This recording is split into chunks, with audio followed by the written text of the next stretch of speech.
Welcome. Sangeeta Bhalsingh या माझ्या YouTube चॅनलवर तुम्हा सर्वांचे हार्दिक स्वागत. आपण बोर्ड प्रश्नपत्रिका सोडवत आहोत. ही प्रश्नपत्रिका आहे सायकॉलॉजी म्हणजे मानसशास्त्र 48 या विषयाचा कोड नंबर आहे आणि ही प्रश्नपत्रिका मागच्या वर्षीची आहे म्हणजे 15 मार्च 2023 रोजी झालेला हा पेपर. इथे सीट नंबर टाकण्यासाठी तुम्हाला जागा असते. 3 तासाचा वेळ आहे. 4 पेजेस आहेत प्रश्नपत्रिकेची आणि 80 गुणांची ही प्रश्नपत्रिका आहे. मागच्या वर्षीची प्रश्नपत्रिका सोडविल्यास यावर्षी अभ्यासाला तुम्हाला खूप सोपं जाईल. एक नमुना प्रश्नपत्रिका म्हणून तुलनात्मकरित्या अभ्यास करता येईल. ही प्रश्नपत्रिका आपण सोडवूया. व्हिडिओ शेवटपर्यंत पहा. त्याचं कारण असं की ह्या प्रश्नपत्रिकेमध्ये उत्तरं देताना जी मॉडेल ॲन्सर आहेत, जी कॉन्फिडेन्शियल असतात, जी फक्त टीचरकडे असतात, ती तुम्हाला मी देणार आहे. चला सोडवूया. इयत्ता 12वी मानसशास्त्र कला शाखेचा हा विषय आहे. 15 मार्च 2023 मागच्या वर्षी झालेली ही बोर्ड परीक्षेची प्रश्नपत्रिका.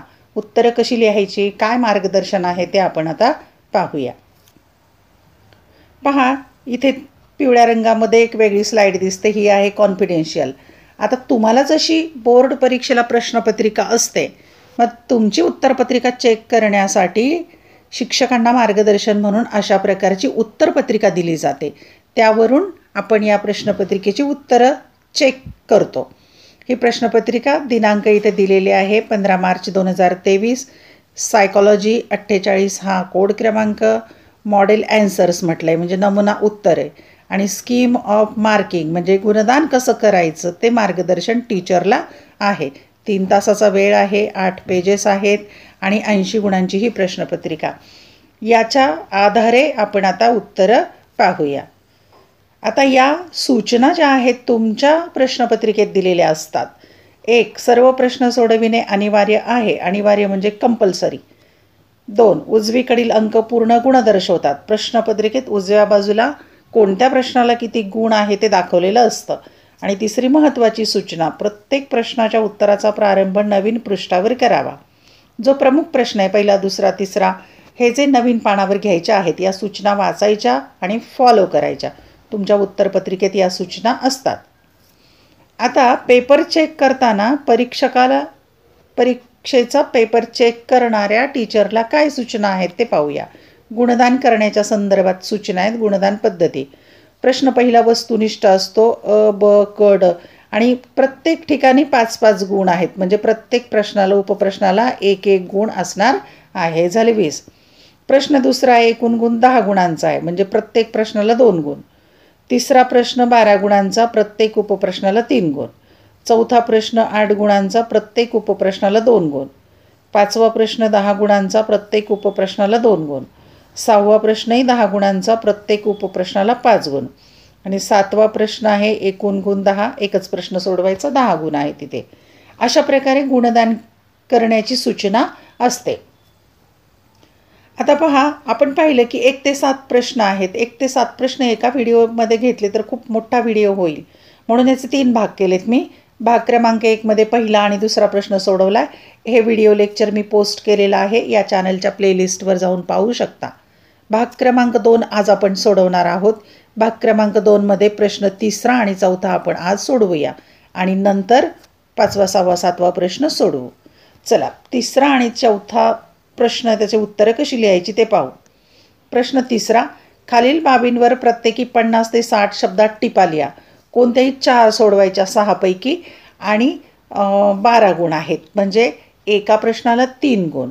50 ते 60 शब्दात टिपा लिहायच्यात. 1. शास्त्राची कोणती 3 वैशिष्ट्ये लिहा. 2. अवधान विभाजन. 3. भावनिक अनुभवातील शरीरांतर्गत व बाह्य बदल. 4. आघात पश्चात तणाव विकृती. 5. मानसिक आरोग्यासाठीच्या प्रथमोपचारातील अडथळे. 6. तर्कसंगत व्यक्तीची कोणतीही 3 वैशिष्ट्ये. 3 गुण आहेत तर 3 मुद्दे तर आलेच पाहिजेत प्रत्येक प्रश्नामध्ये. आता या प्रश्नांच्या संदर्भामध्ये उत्तरलेखनात किंवा तुमच्या उत्तरामध्ये काय अपेक्षित आहे ते आपण मार्गदर्शक किंवा मॉडेल ॲन्सरमध्ये पाहूया. प्रश्न 3रा, खालील बाबींवर प्रत्येकी 50 ते 60 शब्दात टिपा लिहा. कोणतेही 4 सोडवायचे, 12 गुण. आता जो पहिला प्रश्न आहे त्यात काय पाहिजे, मुद्दे काय आहेत. 1. सप्रमाण पुरावा. 2 वस्तुनिष्ठता, 3 शास्त्रोक्त कार्यकारण भाव, 4 पद्धतशीर विश्लेषण, 5 पडताळा, 6 पूर्वकथन आणि महत्त्वाची सूचना दिली आहे, यापैकी कोणत्याही 3 वैशिष्ट्यांचे स्पष्टीकरण अपेक्षित. 6 वैशिष्ट्ये आहेत, तुम्ही 6 मुद्दे लिहू शकता, पण त्याचं स्पष्टीकरण जे आहे 3 वैशिष्ट्यांचं करायचं आहे, 3 गुण आहेत म्हणून. आणि इथे महत्त्वाची सूचना दिली की पान क्रमांक 2वर पाठ्यपुस्तकाचं पान जे आहे 2 क्रमांकावर हे उत्तर दिलेलं आहे.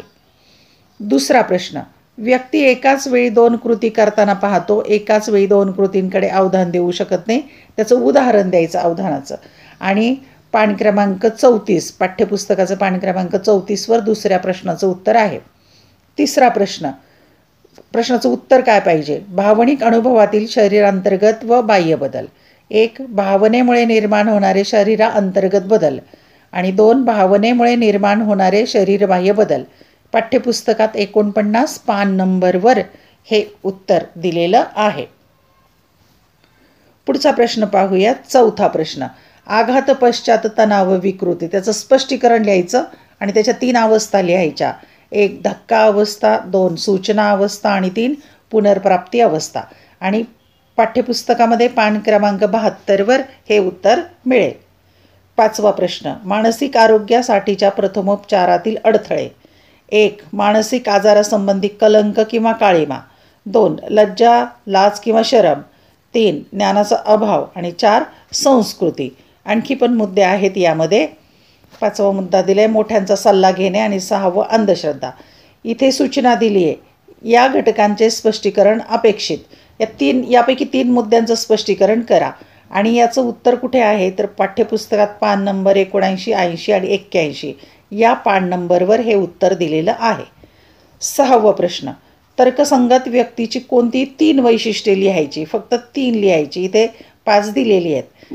1 स्व आवड आणि सामाजिक आवड समजून घेणे, 2 स्वनिर्देश, 3 सहनशीलता, 4 लवचिकता, 5 स्वमान्यता आणि स्वजबाबदारी. सूचना, वरीलपैकी कोणत्याही 3 वैशिष्ट्यांचं स्पष्टीकरण. मुद्दे तुम्ही 5 लिहा, पण स्पष्टीकरण 3च द्यायचं. पान क्रमांक 9वर, पुस्तकामध्ये पान नंबर 9वर हे याचं उत्तर तुम्हाला मिळेल. आता पाहूया आपण प्रश्नांची उत्तरं. मी जास्त मुद्दे सोडवलेले आहेत, तुम्ही 3च लिहायचे आहेत. अभ्यासासाठी मी सगळे मुद्दे घेतलेत. 1 शास्त्राची वैशिष्ट्ये स्पष्ट करा. उत्तर, शास्त्राची वैशिष्ट्ये पुढीलप्रमाणे आहेत. 1 सप्रमाण पुरावा, प्रत्यक्ष निरीक्षणाद्वारे किंवा प्रयोगाद्वारे आलेल्या अनुभवातून केलेले माहितीचे संकलन म्हणजे सप्रमाण पुरावा होय. शास्त्रोक्त ज्ञान सप्रमाण पुराव्यांवर आधारित असते. शास्त्रात सप्रमाण पुराव्यांच्या आधारे माहितीचा अभ्यास करून तिचा अर्थ लावला जातो. शास्त्रोक्त ज्ञान सप्रमाण पुराव्यांवर आधारित असल्यामुळे भविष्यात दुसरा कोणताही संशोधक शास्त्रातील एखाद्या संशोधनाची पुनरावृत्ती करून शास्त्रोक्त ज्ञानाच्या सत्यतेची पडताळणी करू शकतो. दुसरं वैशिष्ट्य आहे वस्तुनिष्ठता. तथ्यांकडे स्वतःच्या अपेक्षांप्रमाणे न पाहता तटस्थपणे पाहून त्यांचा स्वीकार करता येणे म्हणजे वस्तुनिष्ठता होय. शास्त्रात एखाद्या घटकाचा वस्तुनिष्ठ पद्धतीने अभ्यास केला जातो. शास्त्रात पक्षपातीपणा, पूर्वग्रह, विश्वास, इच्छा, मूल्य, पसंती इत्यादी व्यक्तिगत बाबी बाजूला ठेवून एखाद्या घटकाचे वास्तववादी दृष्टिकोनातून संशोधन केले जाते. 3 शास्त्रोक्त कार्यकारण भाव. परिवर्तकांमधील कार्यकारण भाव शोधणे हा शास्त्राचा हेतू असतो. शास्त्रोक्त अभ्यासात संशोधक सर्व बाह्य परिवर्तकांवर नियंत्रण ठेवून स्वतंत्र परिवर्तकाचा कारण परतंत्र परिवर्तकावर म्हणजे होणारा परिणाम अभ्यासतो.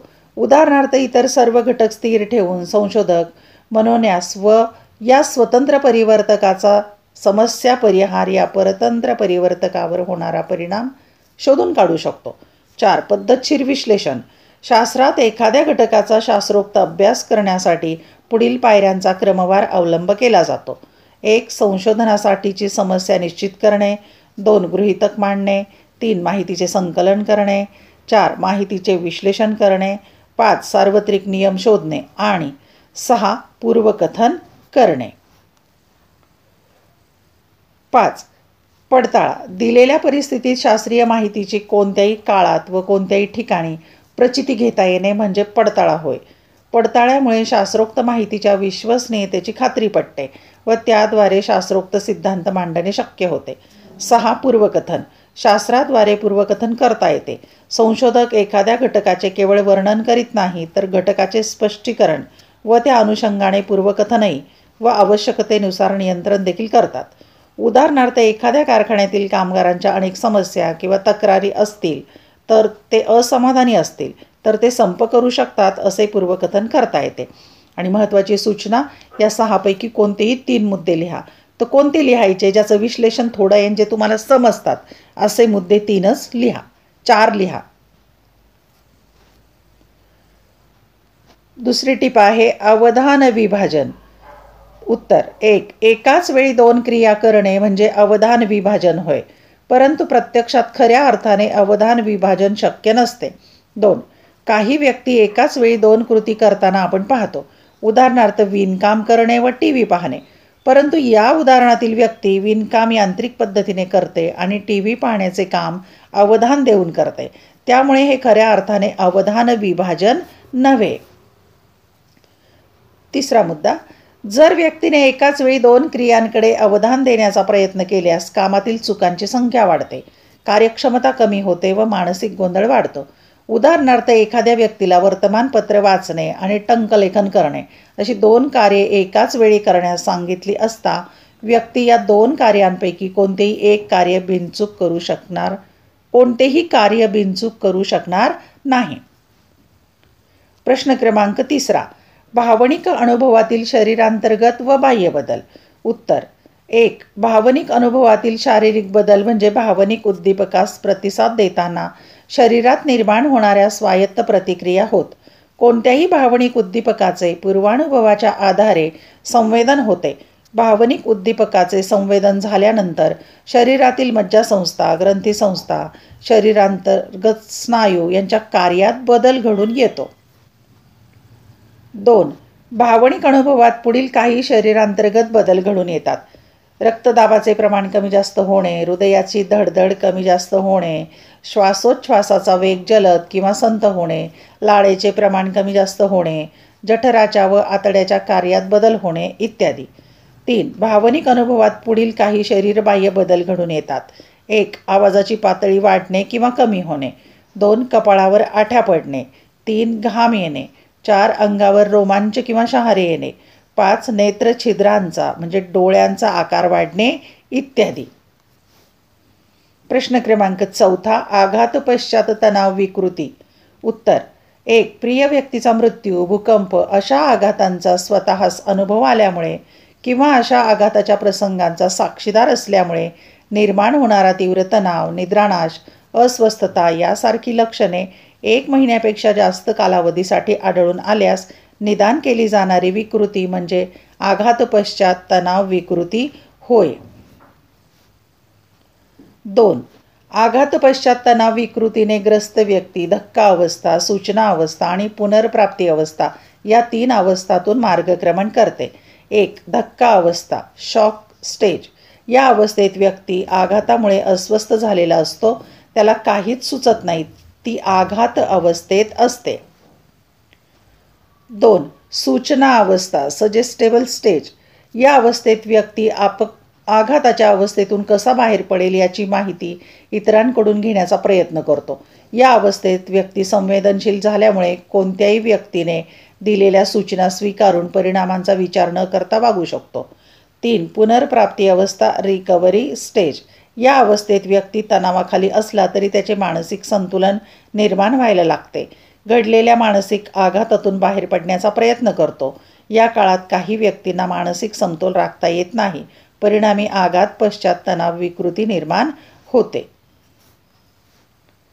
प्रश्न 5. मानसिक आरोग्यासाठी प्रथमोपचारातील अडथळे. 1. मानसिक आजारासंबंधी कलंक किंवा काळिमा गैरसमजुती. मानसिक आरोग्य व्यावसायिकांकडून मदत मिळविण्यातील प्रमुख अडचण म्हणजे मानसिक आजारासंबंधित असणारे कलंक होय. ज्या गोष्टी आपल्याला समजत नाही त्याची जशी आपणास भीती वाटते तशीच मानसिक आजाराबद्दल असणाऱ्या अपुरी माहितीमुळे आपणास मानसिक आजाराबद्दल भीती वाटते. ज्ञान आणि जागरूकतेतील अभाव किंवा कमतरता खालीलप्रमाणे. व्यक्तिगत अपयश किंवा कमतरतेमुळे व्यक्तीस दोष देणे. मानसिक आजार ही आपल्या पापाची शिक्षा आहे असा विचार करणे. एखादी व्यक्ती हे कृत्य जाणीवपूर्वक करत आहे असा विचार करणे. 2. लज्जा किंवा लाज किंवा शरम. जेव्हा एखाद्या गोष्टीची व्यक्ती शरम वाटते तेव्हा ती इतरांपासून लपवण्याचा व्यक्ती प्रयत्न करते. उदाहरणार्थ, जय 10वीच्या बोर्डाच्या परीक्षेत नापास झाला. त्याचे हे अपयश केवळ त्याच्यासाठीच नव्हे तर त्याच्या कुटुंबियांसाठी देखील शरमेची गोष्ट असल्याचे त्यांना वाटते. परिणामी ते समाजापासून, सामाजिक संवादापासून दूर जातात. तुम्हाला शरम कधी वाटली होती याचा तुम्ही विचार करा. आपण त्याबद्दल बोलू इच्छित नाही आणि हेच लज्जास्पद काम वाटते. म्हणूनच आपण इतरांची मदतही घेत नाही.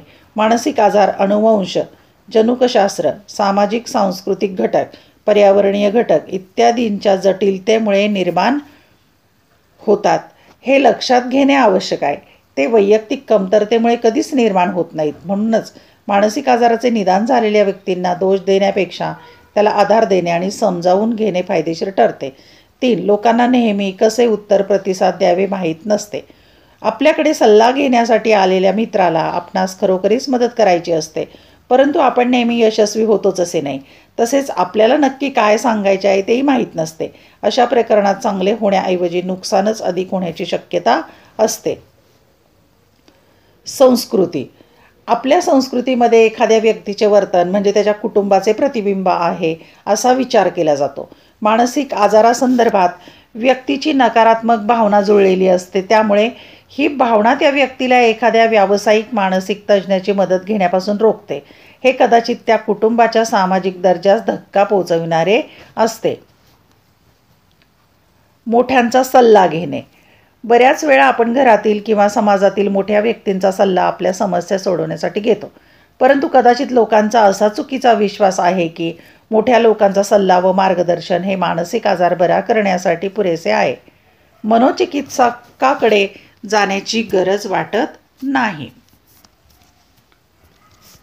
अंधश्रद्धा. काही व्यक्तींचा असा विश्वास आहे की मानसिक आजार हे पापांमुळे आणि अदृश्य शक्तींमुळे होतात. त्यामुळे ते सहजासहजी वैद्यकीय व्यावसायिक तज्ज्ञांकडे जाण्यास तयार होत नाहीत. ते असा विचार करत नाहीत की हा आजार अत्याधुनिक औषधोपचार आणि मानसोपचाराने बरा केला जाऊ शकतो आणि म्हणूनच ते अप्रशिक्षित व्यावसायिक तज्ज्ञांकडे जाणे पसंत करतात. प्रश्न क्रमांक 6. तर्कसंगत व्यक्तीची कोणती 3 वैशिष्ट्ये लिहायची. 3च लिहायची, मी सगळी घेतलेली आहेत. उत्तर. डॉक्टर अल्बर्ट एलिस यांनी तर्कसंगत भावनिक उपचार पद्धती स्पष्ट करताना तर्कसंगत व्यक्तींची काही वैशिष्ट्ये स्पष्ट केली आहेत. तर्कसंगत व्यक्तींची काही वैशिष्ट्ये पुढीलप्रमाणे आहेत. 1. स्व आवड आणि सामाजिक आवड. स्व आवडी सांभाळा आणि इतरांच्या आवडी ओळखा हे तर्कसंगत भावनिक उपचार पद्धतीचे जणू घोषवाक्य आहे. तर्कसंगतीने विचार करणाऱ्या व्यक्ती म्हणजेच तर्कसंगत व्यक्ती स्वतःसाठी चांगले काय आहे हे समजू शकतात. अशा व्यक्तींना त्यांचा कशामुळे विकास होऊ शकतो याची जाणीव असते. तर्कसंगत व्यक्ती स्वतः घेतलेल्या निर्णयाची जबाबदारी स्वीकारतात, इतरांच्या अधिकारांनाही वाव देतात, समाजाच्या हितासाठी प्रयत्नशील असतात. 2. स्वनिर्देश. तर्कसंगतीने विचार करणाऱ्या व्यक्ती स्वतःच्या जीवनाची जबाबदारी स्वतः स्वीकारतात. तर्कसंगत व्यक्ती इतरांकडून अवास्तव व अतिरेकी स्वरूपाच्या आधाराची किंवा मदतीची अपेक्षा करीत नाहीत. 3. सहनशील. तर्कसंगत विचार करणाऱ्या व्यक्ती सहनशील असतात. स्वतःपेक्षा वेगळे असणारे इतरांचे वर्तन व श्रद्धा मान्य करण्याची त्यांची तयारी असणे म्हणजे सहनशीलता होय. तर्कसंगत व्यक्ती स्वतःच्या चुका मान्य करतात व त्या सुधारण्यासाठी प्रयत्नशील असतात. अशा व्यक्ती इतरांच्या चुकाही स्वीकारतात व इतरांनाही सुधारण्याची संधी देतात. 4. लवचिकता. तर्कसंगत व्यक्तीचे विचार व वर्तन यात लवचिकता आढळते. परिस्थितीनुसार व आवश्यकतेनुसार ते स्वतःच्या विचारात व वर्तनात सकारात्मक स्वरूपाचे बदल करतात. अशा व्यक्तींचे विचार आणि वर्तन पूर्वग्रहविरहित व गतिमान असते. 5. स्वमान्यता आणि स्वजबाबदारी. तर्कसंगत व्यक्ती स्वतःचे विचार, श्रद्धा, भावना, वर्तन, यश, अपयश, गुण, दोष पूर्णपणे स्वीकारतात. अशा व्यक्ती सतत स्वतःला सिद्ध करण्याचा अट्टहास करीत नाहीत, परंतु त्याच वेळी स्वतःच्या प्रगतीची ते स्वतः जबाबदारी स्वीकारतात. व स्वविकासासाठी प्रयत्नशील असतात. 6. आनंद व समाधान. डॉक्टर अल्बर्ट एलिस यांच्या मते तर्कसंगतता हे वैयक्तिक तत्त्वज्ञान असून त्याच्या मदतीने तर्कसंगत व्यक्ती आनंदाने व समाधाने जीवन व्यतीत करतात व जीवनातील ध्येय किंवा उद्दिष्टे पूर्ण करतात. यापैकी जे लहान मुद्दे आहेत, म्हणजे वर्णन थोडं आहे आणि तुम्हाला समजणारे मुद्दे आहेत तेवढेच लिहा. प्रश्न क्रमांक 4 सुरू होतोय. इथे एका शब्दाचंच उत्तर लिहायचं आहे 4थ्या प्रश्नात. प्रश्न 4.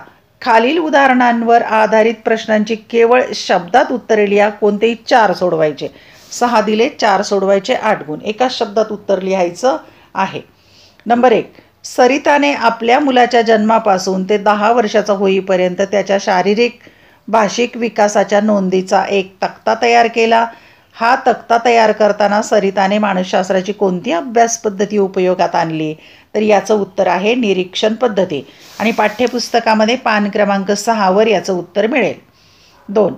सुजाता कंपनीतील वरिष्ठांशी आणि सहकाऱ्यांशी सौहार्दपूर्ण संबंध प्रस्थापित करते, तसेच तिच्या हाताखालील कर्मचाऱ्यांकडून सहकार्य प्राप्त करून घेण्याची क्षमता ठेवते. सुजातामध्ये कोणत्या प्रकारची बुद्धिमत्ता अधिक प्रमाणात आहे? याचं उत्तर आहे सामाजिक बुद्धिमत्ता. आणि पान क्रमांक 19 पाठ्यपुस्तकात दिलेले आहे, तिथे उत्तर आहे सामाजिक बुद्धिमत्ता. 3. सलोनी एकाच दृष्टिक्षेपात 7 ते 8 उद्दीपकांकडे सहज लक्ष देऊ शकते, तसेच पोस्टाचे पिनकोड सहजपणे लक्षात ठेवते. सलोनीचे हे वर्णन अवधानाच्या कोणत्या अंगाचे आहे? तिसऱ्याचं उत्तर आहे अवधान कक्षा. अवधान कक्षा पान क्रमांक 33 पुस्तकात उत्तर आहे. 4. महाविद्यालयाच्या आवारात दुचाकी कोणी कुठे लावावी याबाबत मित्रांसोबत चर्चा सुरू असताना शैलेशच्या आवाजाचा स्तर वाढला. तो आक्रमक झाला, मित्रांच्या अंगावर धावून आला. या प्रसंगात शैलेशने कोणती मूलभूत भावना अनुभवली असेल किंवा अनुभव असेल? इथे सोपी आहे, राग. राग. आणि याचं उत्तर पान क्रमांक 46-47 पुस्तकात मिळेल. 5. विहान गेली अनेक वर्ष अतिप्रमाणात मद्यपान करतो. त्याचे कोणत्याही कामात लक्ष लागत नाही. मद्यपान थांबवण्याचे वारंवार प्रयत्न करूनही त्याची समस्या कमी होत नाही. ही लक्षणे कोणत्या मानसिक विकृतीची असावीत? आता इथे व्यसनाचा उल्लेख आहे, म्हणजेच अंमली पदार्थ व्यसन करणे, अंमली पदार्थ व्यसनासक्ती असं उत्तर लिहायचं. पान क्रमांक 72-73 पाठ्यपुस्तकामध्ये उत्तर आहे. 6. तोक्ते वादळामुळे शेतीचे मोठे नुकसान झाले असतानाही कष्ट करून पुन्हा परिस्थिती पूर्ववत करता येईल असा विश्वास हनुमंता बाळगतो. हनुमंताच्या वर्तनातील सकारात्मक गोष्ट कोणती? इथे उत्तर येणार आहे आशावाद. आणि पाठ्यपुस्तकात पान क्रमांक 100 उत्तर दिलेलं आहे आशावाद. आता आपल्याला मॉडेल ॲन्सरमध्ये काय उत्तरं दिलेली आहेत पाहूया आपण. 4था प्रश्न. खालील उदाहरणावर आधारित प्रश्नांची केवळ एका शब्दात उत्तर द्यायचे. कोणतेही 4 सोडवायचे 6 पैकी आणि 8 गुण आहेत. तुम्ही इथे 6चे 6 सोडवा. पहिल्याचं उत्तर आहे निरीक्षण पद्धत, पान क्रमांक 6 उत्तर आहे. सामाजिक बुद्धिमत्ता दुसऱ्याचं उत्तर पान क्रमांक 19 उत्तर आहे. तिसऱ्या प्रश्नाचं उत्तर आहे अवधान कक्षा, पान क्रमांक 33 उत्तर आहे. 4थ्या प्रश्नाचं उत्तर आहे राग, पान क्रमांक 46-47 उत्तर आहे. पुस्तकातले पान नंबर येथे. 5. अंमली पदार्थ व्यसनासक्ती, पान क्रमांक 72-73 उत्तर आहे. आणि 6व्याचं उत्तर आहे आशावाद, पान क्रमांक 100 उत्तर आहे. अशा प्रकारे आपण प्रश्नपत्रिका सोडवत आहोत. तर 1 ते 7 प्रश्नांच्यापैकी पहिला दुसरा भाग मी पोस्ट केलेला आहेच यापूर्वी या चॅनलवर. आज दुसरा भाग आपण सोडवला आहे. 3रा आणि 4था प्रश्न आपण यात घेतला आहे. पुढील व्हिडिओ लेक्चर भाग क्रमांक 3मध्ये 5वा, 6वा, 7वा प्रश्न आपण सोडवणार आहोत. धन्यवाद. व्हिडिओ लेक्चर आवडल्यास चॅनल सबस्क्राईब करा, बेल आयकॉन प्रेस करा, म्हणजे मी व्हिडिओ पोस्ट केला की त्याचं नोटिफिकेशन तुम्हाला मिळेल. या चॅनलची एकदा प्लेलिस्ट पाहून घ्या. आवडलेले व्हिडिओ लाईक, कमेंट, शेअर जरूर करा. अभ्यासासाठी शुभेच्छा, परीक्षेसाठी शुभेच्छा.